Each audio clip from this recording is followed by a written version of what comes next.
لك قوم. شو؟ شو صار معك مع هدول المنتدبين على الشاغر؟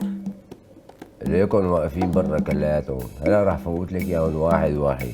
اي يلا قوم دخل لي اياهم لشوف. ياخ مرحبا معلمتنا. اهلين. معلمتنا، انا شفت اعلان بالجريده انه في عندكم شغل عصابتكم العريقه، وانا حبيت اني يكون واحد من اعضاء عصابتكم العريقه سيدتي. اعطيني السي في تبعك.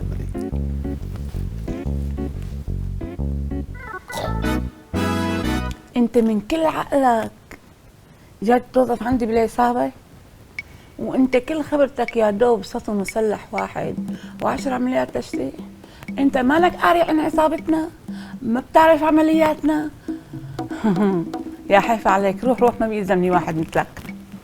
لك يقطع عمرك ما اتقل دمك.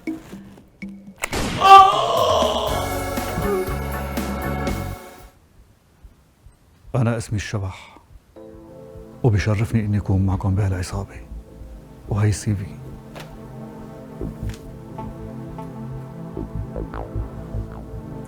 ايه يا سلام، شي بيض الوش.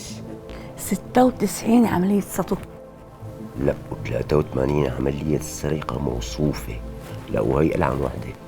14 قضية قتل.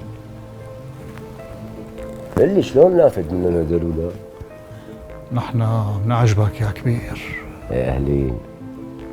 أنا بحب خبرك، أنت انقبلت عنا بالعصابة وحتكون عضو فعال.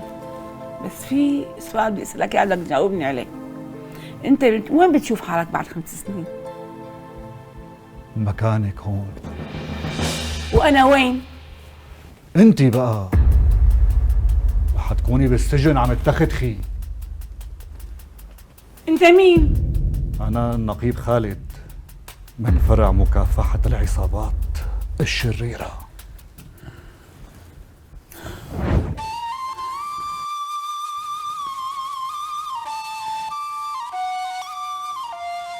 خالد أنا يما لا يا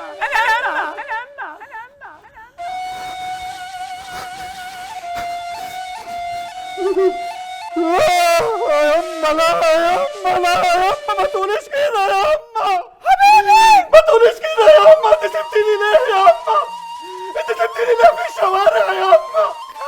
30 سنة انا في الخرابة يا يما، ليه كده يا يما؟ مش حرام عليكي يا يما؟ مش حرام عليكي يا يما؟ انا اتعذبت في الشوارع وفي استبالة، ليه كده يا يما؟ سبتوني ليه؟ خالد حبيبي يما وأنا أبوك يا خالد. يابا، يا ابويا، يا ابويا، والله ما عجزتي يا عبد الرحمن. واللي يشيب في بلده غير اللي يشيبه هو ضيف. لا يا أما، لا يا أهلي، أمي،